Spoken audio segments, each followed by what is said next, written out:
Welcome to another episode of Talesphony. Today we continue our journey through the mysterious corners of one of the most controversial and mysterious projects in history, the Montauk Project. Is it possible for the government to conduct experiments that violate the laws of nature, exploring the issues of time and space?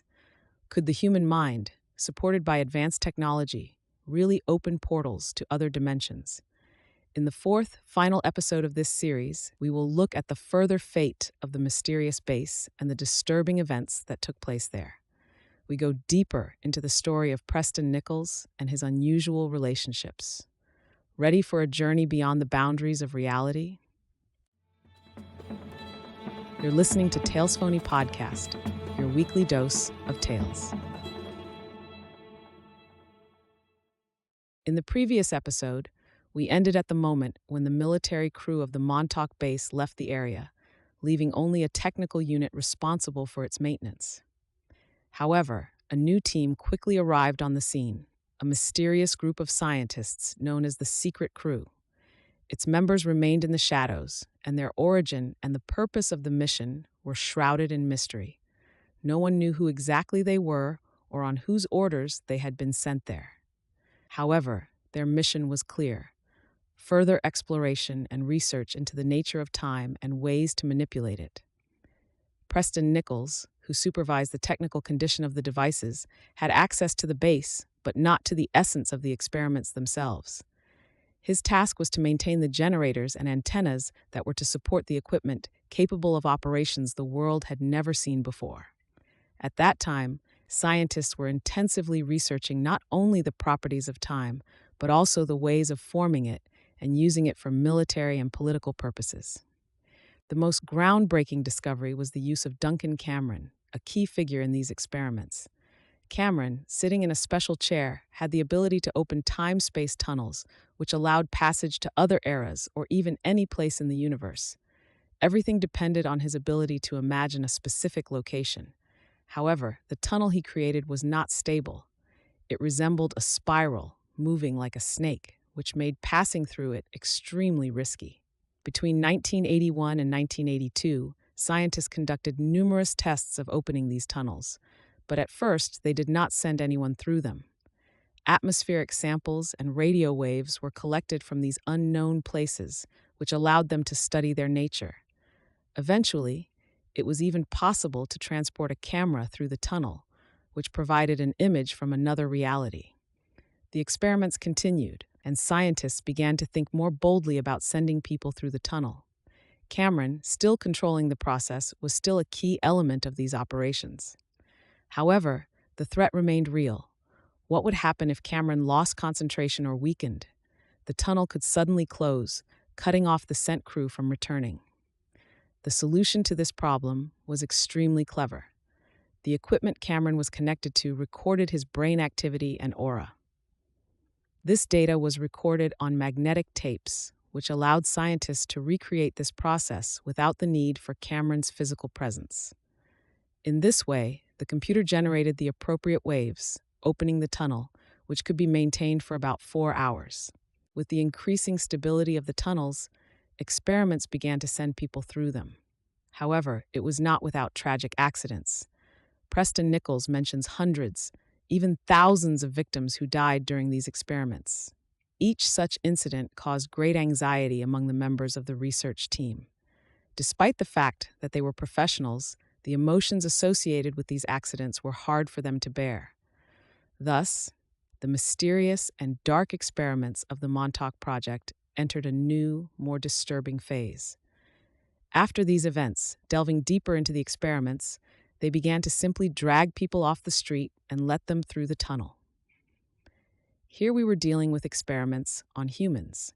Preston Nichols claimed that the most common subjects were the homeless and derelicts, people whose disappearance did not arouse much suspicion or cause an intensive search. These people were collected from the streets of New York and taken to a secret base where they stayed for several weeks.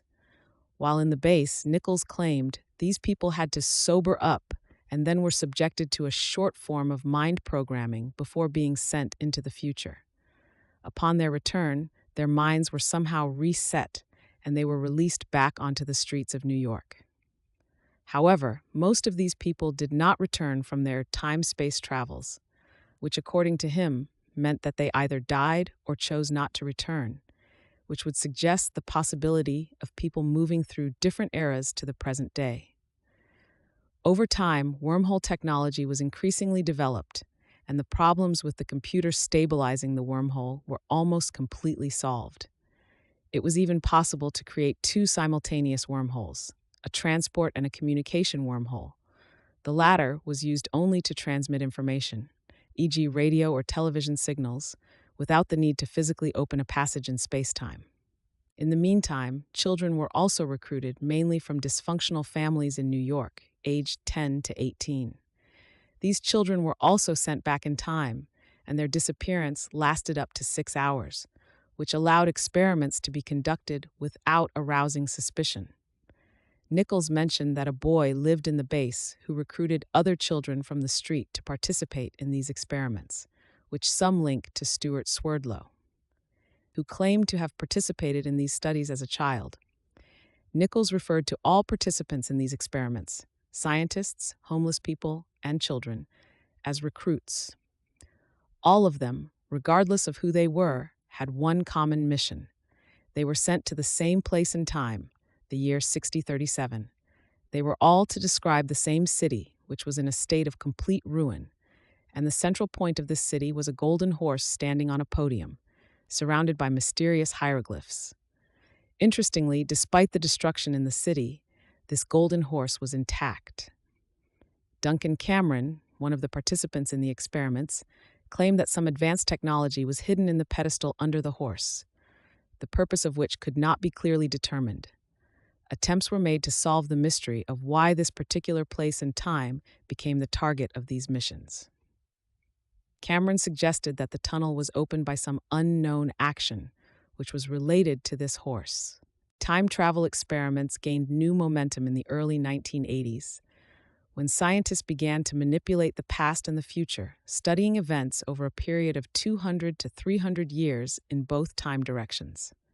Preston Nichols describes in detail in his book how wormhole technology was used. Between 1981 and 1983, Montauk-based scientists used a device known as the SAGE radar and advanced electromagnetic generators to create wormholes that allowed not only time travel, but also the exploration of alternate realities. This allowed them to influence past events to test their consequences in the future, which Nichols likened to a game of chess, where undoing one move could completely change the course of the game.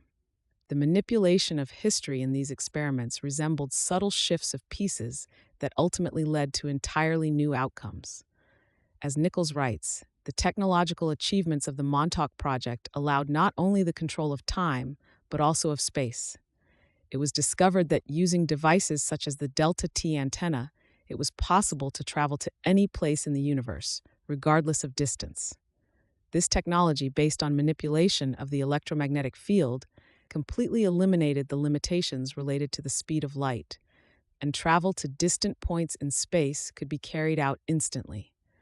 Although scientists, including the project's chief technician, Duncan Cameron, did not fully understand why this was happening, the devices worked and travel through space-time became a fact. In late 1981, in parallel with the experiments with time, interest began to turn to Mars. Nichols refers to a mysterious program known as Alternative 3, described in a book published in 1978. According to these theories, in the 1960s and 1970s, there was a secret project related to the colonization of Mars, which was to be hidden from the public.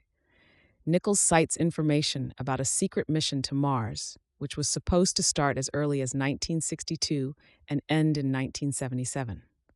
In addition to the Apollo missions, this program was to involve other, less widely known technologies that could enable manned flights to the Red Planet. Nichols mentions that a certain key stage of these experiments was completed in 1977, but the Mars exploration project continued, albeit in secret. The idea was to link Montauk technology with Martian exploration. There were even rumors of a mysterious slave colony on Mars, which was to be supported by both the USA and the USSR. However, Nichols distances himself from some speculations, although he mentions that certain aspects of the Montauk program could have been related to them. Furthermore, Preston Nichols cites evidence in the form of films allegedly recorded during the mission to Mars, which were supposed to show flights over rocky terrain and landing on the planet. The videos are said to come from the cockpit of the spacecraft, and the footage is similar to that of the Apollo missions, particularly Apollo 20, famous for the discovery of the so-called Mona Lisa, a mummy found on the moon. The same video from Mars is said to have been recorded using a technique similar to that used in the Apollo landing videos, which is controversial because it suggests that the technology was already available, probably thanks to advanced military technologies developed during World War II. It is worth noting that Nichols emphasizes the differences between the rocket technology that was officially available in the 1960s, such as the Saturn V or the Soviet Vostok rockets, and the technology that could enable flights to Mars. According to him, conventional technologies based on rockets inspired by the German V-2 were not advanced enough to enable long-term manned flights over such long distances. There were too many unknowns at the time related to crew survivability, life support systems, and supplies. Still, Nichols points to a mysterious technology that may have been developed by German scientists during World War II. Projects such as Die Glocke, the Bell, a device supposedly using advanced anti-gravity technology, could have been the foundation for the creation of modern spacecraft, enabling exploration of the far reaches of space, including Mars. It is these theories that lead Nichols to consider the possibility that technologies existed as far ahead of public science in the 1960s and could have been used to fly to Mars. As an aside, Nichols notes that the films he has seen from the Mars and lunar missions have a very similar technical style. This puzzles him because the Mars footage was supposedly recorded long before the official Apollo missions, suggesting that advanced technologies may have been available much earlier, and that these films are just the tip of the iceberg. Preston Nichols continued to describe the technical aspects of the Mars mission and the difficulties encountered by the team responsible for the research in the Cydonia region. He claimed that one of the goals of the expedition was to reach a pyramid in this mysterious region, which had long attracted the attention of researchers because of the famous formation resembling a face, the so-called Martian face. The team was to explore the interior of the pyramid and discover the complex of tunnels underneath it. However, the problem arose when trying to enter the pyramid. No open access was found, which could suggest that the structure was secured in a way that made it impossible to physically get inside. Then, as Nichols describes, the Montauk Project entered the scene. Experiments with space-time were conducted in parallel with the missions to Mars, and wormhole technology was to help bypass the problem of physically entering the pyramid. The idea was to make a tunnel in the hyperspace, leading directly to the interior of the pyramid. Duncan Cameron, one of the key members of the project, was re-engaged for this task. Nichols described how Cameron, using Montauk technology, focused on creating a mental image of a tunnel leading to Mars, towards the pyramid in Cydonia.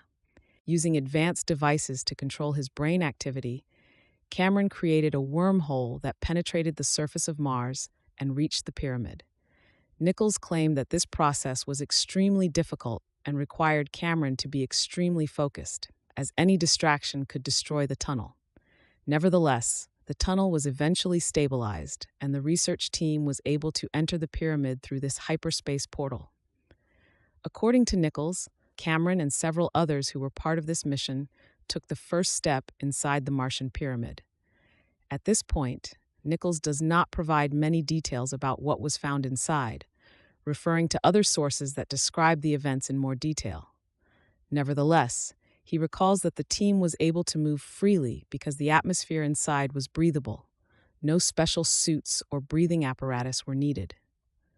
During the exploration of the pyramid interior, ancient hieroglyphs were discovered, as well as advanced technological devices that were still functional despite their age. Nichols described the site as a functioning complex that, although it appeared to be very old, had active technology. The key discovery was a powerful device that Cameron claimed acted as a defense system. Cameron, as someone with exceptionally acute psychic abilities, sensed that the device had a function to protect the entire solar system, although the details of how it worked remained unclear. Nichols speculated that the device may have been related to advanced defense technology that protected Mars from unknown threats in ancient times. However, it was not possible to determine what happened to the inhabitants of the system, as the team did not encounter any living creatures during their exploration.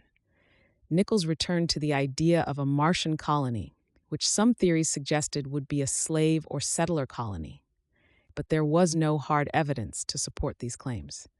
Furthermore, Nichols mentioned communications between various research units from which technicians inferred the existence of a mission to Mars in the 1960s and 1970s, although there were no official records of this. From such conversations between scientists and technicians, it could be concluded that there had been a research team that had gone to Mars before, and the Montauk Project was a continuation of that effort. Subsequent trips to Mars took place in 1982 and 1983. According to Nichols, the entire series of missions ended on August 12, 1983, when something crucial happened to the project. During one of his visits to the pyramid, Cameron identified a large generator operating there that could have been a key element of Mars's defense. Nichols suggests that the device had the ability to generate energy or a protective field on a solar system scale, although its full purpose remains a mystery. This piece of history suggests the possible existence of highly advanced technology on Mars, which could have been linked to ancient civilizations and perhaps also to defense systems designed to protect against threats from space. The space-time experiments, including the Mars trips and other manipulations, were beginning to raise more and more questions and moral concerns among the scientists involved. Discoveries such as video recordings of life on Mars 125,000 years ago and the technical difficulties associated with their playback only deepened this uncertainty. Preston Nichols, who had managed to develop a special device to play these tapes, could not explain why there were such difficulties, but his technical achievements could not hide the wider problems. What initially seemed to be just another technical challenge began to develop into a moral crisis. Some scientists, including Preston himself, began to openly question the wisdom of these experiments. During the numerous trials, many people sent to Mars or to different timelines did not return alive, which further reinforced the sense of guilt and responsibility. An informal opposition group was formed, whose members met secretly to discuss what should happen next. Preston, like others in this unofficial movement, saw that the manipulation of time and space could lead to global catastrophes. The threat of opening something in space that could destroy the entire world was becoming more and more real. These concerns were reminiscent of the moral dilemmas faced by scientists working on the atomic bomb, who had to face the consequences of their discoveries. Moral concerns and growing fears of unforeseen consequences of the projects led to attempts to escape the program, although those who did were often brainwashed and sent back to civilian life with no memory of their work. Preston recalled that a large number of tapes recorded during these experiments were sent for further analysis, presumably to study alternative futures and assess the impact of the operations on the timeline. The realization of full responsibility for the consequences of these experiments led some scientists to reflect more intensely on their actions. But Preston's story was not an isolated one. He recalled other cases, such as that of a man who, after years of working for the CIA in Vietnam, underwent an operation that erased his memories. He was left with a vague sense that something had happened, but no specific details. Preston suggested that such operations may have been a common practice used by various institutions to control the memories of those involved in secret projects. As the experiments progressed, technical problems also arose, which paradoxically were the key to progress. Preston saw that device failures, while frustrating, were an inherent part of technological development. As an engineer, each failure was a valuable lesson that allowed him to improve his designs. It was the same with the devices used in space-time experiments. Each error allowed for better securing future designs and eliminating problems that could lead to unforeseen disasters. Preston believed that the technology of the Entrich, a device that was fundamental to the manipulation of spacetime, could be understood and improved in a similar way. The failures that occurred during its operation could paradoxically help to further develop it if only scientists had the courage and time to experiment with them and learn from them. If only scientists had the courage and time to experiment with them and learn from them, the events at Montauk Base could prove to be the beginning of a revolution in understanding the nature of space-time. The key moment that contributed to the opening of the tunnel between 1943 and 1983 was August 12, 1983, a date that coincided with the historic loss of the USS Eldridge during the famous Philadelphia experiment. It was on this day that, as a result of a series of experiments conducted at the Montauk base by scientists, including key figures such as Duncan Cameron and Preston Nichols, the unexpected opening of the wormhole took place. The generators on which the experiments were based were the work of technology developed as part of secret military programs such as Project Phoenix 2. This project aimed to develop technologies based on electromagnetism and research into mind control.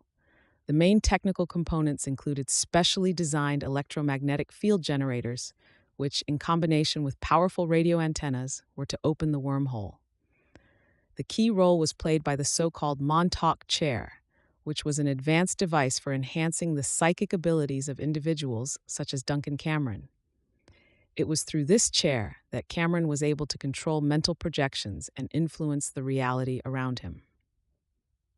The experiments on August 12, 1983, were intended to replicate the conditions of October 28, 1943, when the USS Eldridge disappeared for several minutes as a result of the electromagnetic field. Theoretically, the wormhole created during that experiment did not close completely, but only remained dormant, waiting for the right conditions to reopen. These conditions were created thanks to the technology at the Montauk base, which combined radio engineering, electromagnetic, and psychic elements. The wormhole opened when the devices achieved frequency synchronization with those used during the Philadelphia experiment. It was on August 12, 1983, when all conditions were met and the generator began to operate at full speed, that the wormhole between the years 1943 and 1983 was reopened. It was then that Duncan Cameron, sitting in the Montauk chair, began to experience intense visions and the influence of the electromagnetic field, which caused mental projections from another dimension. However, the opening of the tunnel did not bring only the intended scientific effects. As a result of strong time-space turbulences, an unforeseen anomaly appeared, a creature born from Cameron's mind, which was able to destroy the entire base. It was this creature that was called the Montauk Monster by witnesses, although everyone saw it differently. The creature, of variable size from 2 to 10 meters high, with a hairy body and beastly strength, began to wreak havoc on the base. This was the effect of a mental projection that Cameron, unaware of his powers, released when he imagined destruction. The appearance of the monster forced scientists to make desperate attempts to shut down the generators. Despite numerous attempts, they were unable to disconnect them from the main power supply. Both the main and emergency generators that powered the experiment continued to work, keeping the time tunnel open and maintaining the chaos caused by Cameron's presence and his mind. Powerful electromagnetic fields continued to operate, despite the fact that the current had been physically cut off. This suggested that the devices could draw energy from unknown sources or generate it themselves thanks to space-time anomalies. Simultaneously with the struggle to shut down the generators, the Camerons, Duncan and Edward, ran around the base, trying to avoid each other's contact. The meeting of the two, living in two different timelines, could lead to a collapse of space-time, which threatened unimaginable consequences. Scientists, including Preston Nichols, were aware that any meeting between them could cause a time paradox, as a result of which reality could be irreversibly changed. Ultimately, the team, seeing no other option, decided to send Cameron to the Montauk chair to initiate the self-destruct process. The plan was for Duncan, mentally programmed, to trigger the base's destructive mechanism after saying a special password. When Preston or another team member said the words "time is no," Duncan, focused on the thought of destruction, unconsciously summoned the monster that became the catalyst for the end of the entire experiment. The beast began to destroy equipment, overturn furniture, and its presence destabilized the entire base. Preston and other technicians tried to shut down the power to the generators, but to no avail. Finally, when the situation became uncontrollable, the final decision was made to cut the main power cables to the base, which finally cut off all power sources. However, even then, to the surprise of the scientists, the generators continued to work and the wormhole remained open. This was the moment when Nichols and his team had to take extreme measures.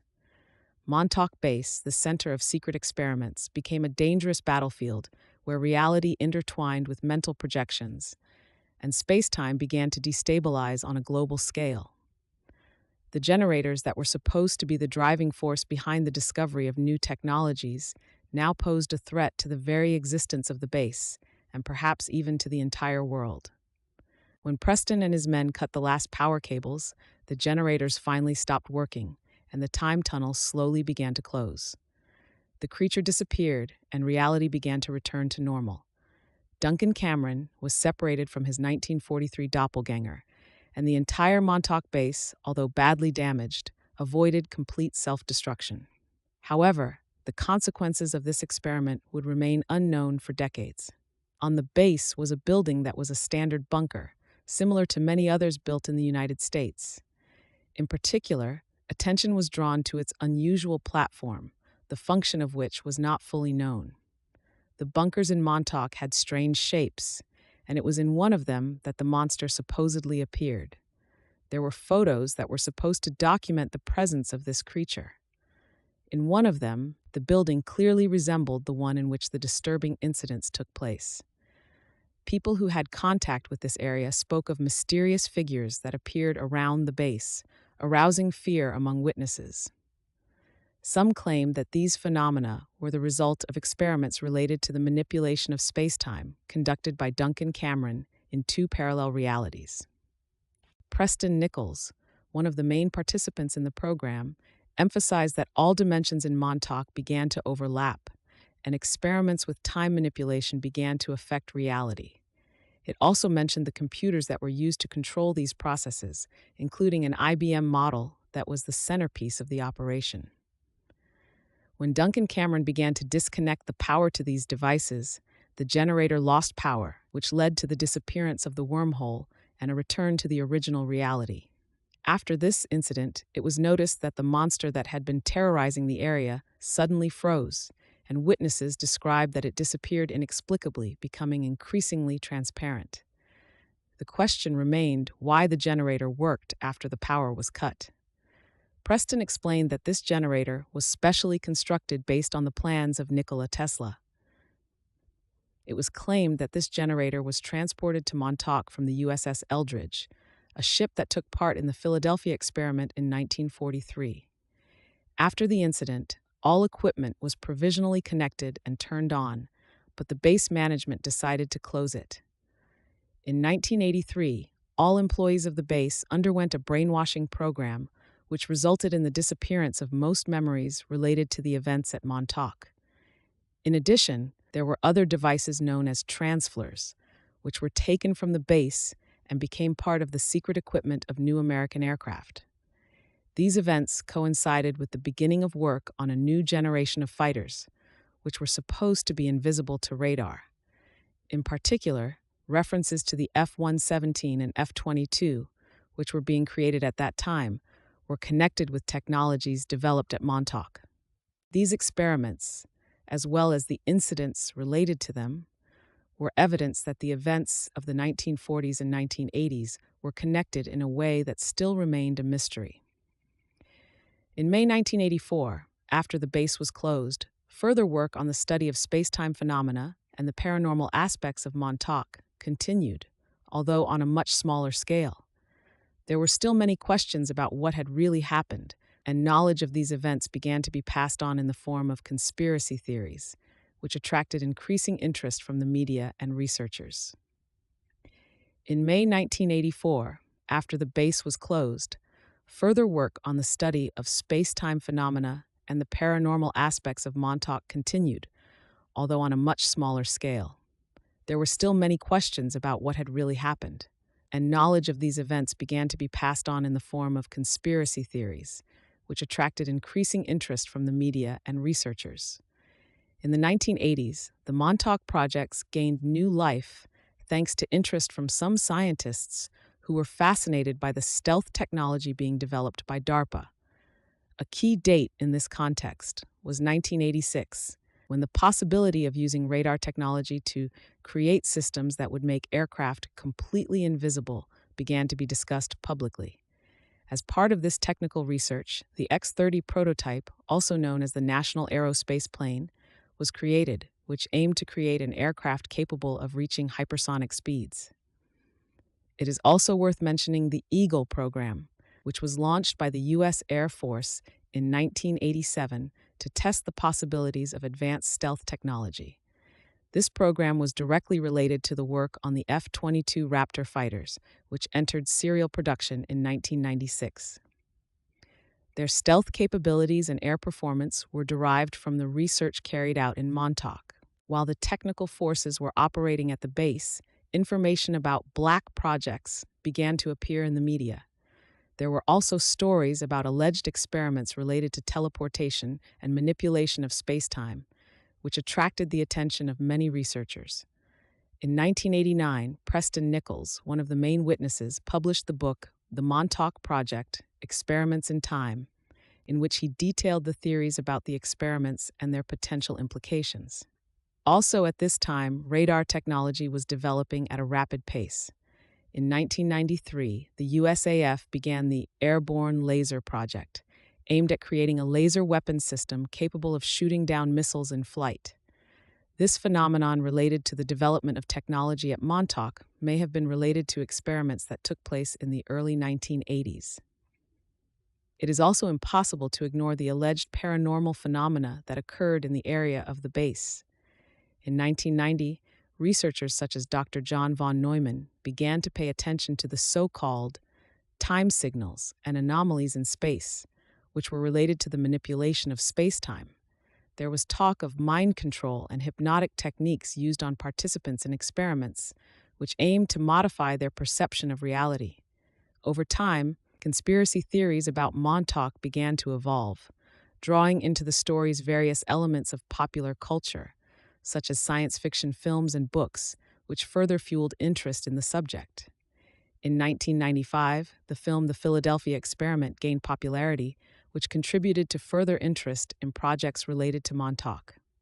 Additionally, in 1994, reports of underground facilities where various experiments were taking place appeared, and some researchers indicated the existence of hidden structures beneath the surface of the Montauk base.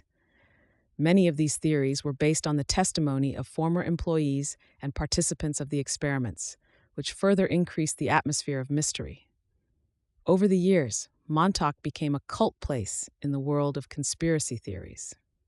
Many people claim that not only the experiments themselves, but also the paranormal phenomena associated with the base had an impact on the development of military technology in the United States.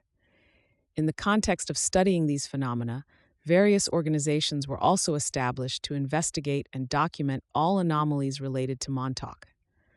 The year 2000 brought a new interest in this topic, when many publications and documents appeared on the market that tried to reveal the truth about Montauk. There was a lot of talk about books such as Montauk Chronicles by Christopher Garetano, which described the alleged experiences of people associated with military projects and their impact on everyday life. Thanks for listening to today's episode. I hope you found the information presented interesting and gave you new perspectives on the topics discussed. We encourage you to subscribe to our podcast so you don't miss the next episodes. See you in the next episode.